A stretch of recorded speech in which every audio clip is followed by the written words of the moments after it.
Hello, everyone. I am Firestorm. I hope you all are having a wonderful day today. It has been a while since I made a video. I don't want this video to be about what I've been doing and why I haven't made a new video in what feels like a long time. So I will be sure to make an update video in the near future. Also, shout out to my awesome girlfriend Anna, as she's been helping me with stuff on the channel, and she's just an awesome person. Now, I wanted to focus on a new addition to Brawl Stars today: records.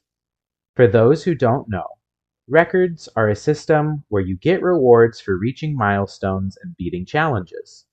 It has replaced the old system of masteries.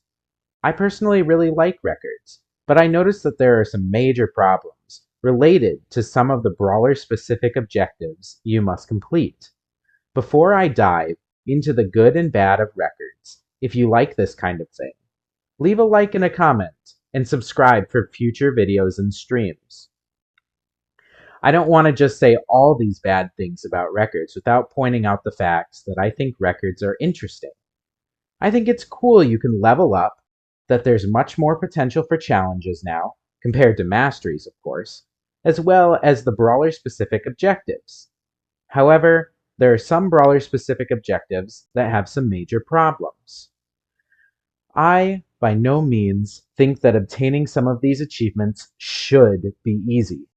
They should be rewards for mastering a brawler's playstyle and being able to do some cool things with them.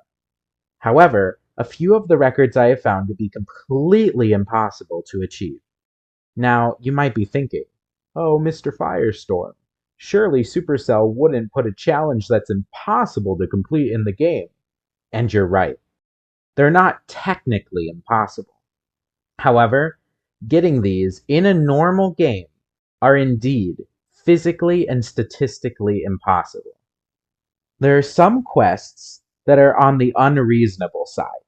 These include Chesters, Bulls, Dugs, Kazes, and Kits. I won't dive into all of them, but I'll keep them on the screen if you want to read all of them. These 5 go into a category I like to call manipulation completion. What I mean by that is, while they may be difficult to complete in a normal match, going against bots or using a team to help you make these significantly easier. And while they're not impossible to do naturally, they are just unreasonably rare and hard to do unless you are going out of your way to try and do them, thus making the achievement feel kind of cheesy or uninteresting. I want to focus on a few that truly have problems with their structure. These include Pipers, Surge, and Meeples.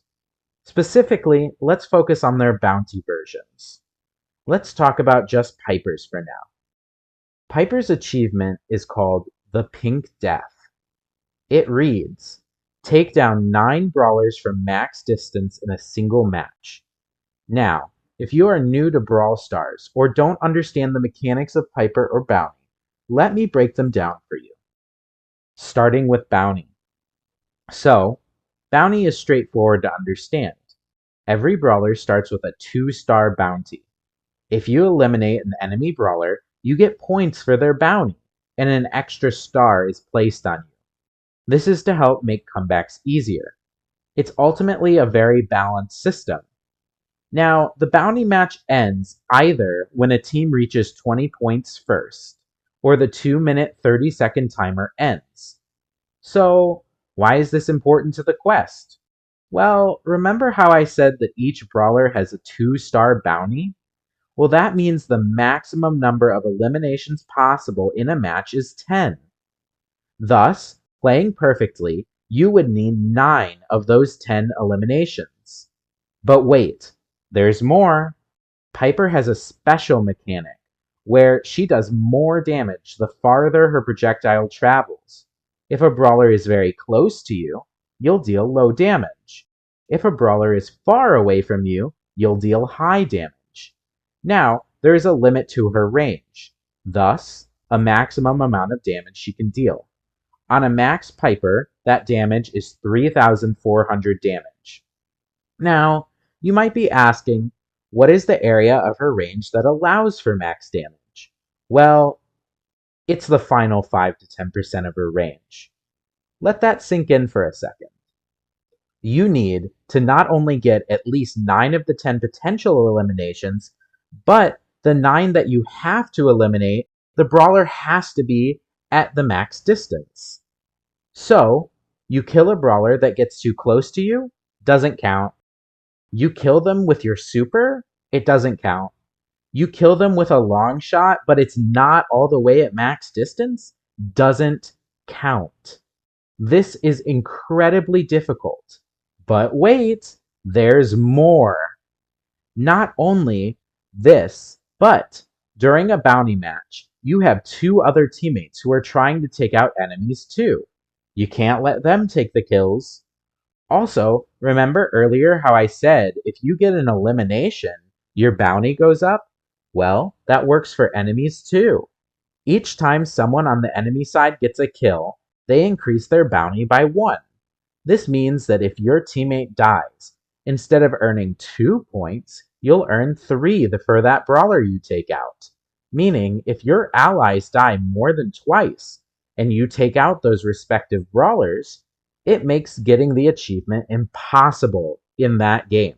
So, not only do you have to get lucky and have 9 of the 10 potential kills up for grabs, but you also have to get all of them at max distance, making sure your teammates don't get any, all while the enemy is trying to kill you and your teammates are trying to kill them. Wow, this is a lot. It's technically possible to do, but I don't think this is a feat that can be done even by the best player in the world by themselves. I think a pro player in a team might be able to do it and have a slightly higher chance if going against bots, but still incredibly difficult and something the average player can most certainly never achieve. It is the same with Surge as well. He has to get to stage 3, then get 9 of the 10 potential kills. I see this one as being marginally easier than Piper's, but still something that's extremely difficult, if not impossible, for anyone to do without heavy manipulation. And manipulating it just feels cheap, even if you do end up getting it. And if you do, my hat is truly off to you. It'll just feel like you cheated your way to it, or rather make you just relieved that it's done and over with, which isn't really that fun at all. Meeples is the same, but I'd argue it's the hardest of them all, as you have to get 9 of those 10 kills while shooting through walls, which you can only do with your super. So, you have to charge your super without killing anyone. Use the super to eliminate them, and have that be 9 of the 10 potential eliminations. It's just too much. Knockout for these 3 is similar. It's a little bit easier, but that's not saying anything, because they're still basically impossible. You have less kills that you have to get, but potentially a little more leeway, depending on how you play. One more thing. You may have thought to yourself, well, if these are so tough, maybe there's a good reward for them. Nope. You get 100 of the new currency. It's the same amount that you get for winning 100 battles with a brawler, except you get an exclusive pin with that, and an extra 70 of the new currency for 20 wins and 50 win milestones. In summary, why do I think these are bad? Well, do I really have to say? Having impossible goals like this are not fun and don't add anything of value to the game. Well, they can maybe be done by manipulating the game. It isn't something that can be achieved by every player, and that's not cool at all. I hope people speak up about this and Supercell change these to be slightly easier. Thank you all for watching. I greatly appreciate it. Please, if you enjoyed, like and subscribe to my channel. It would mean the world to me. And if you have anything that you would like to add, any constructive criticism, I'd love to hear it. Put it down in the comments for me. Thank you all very much.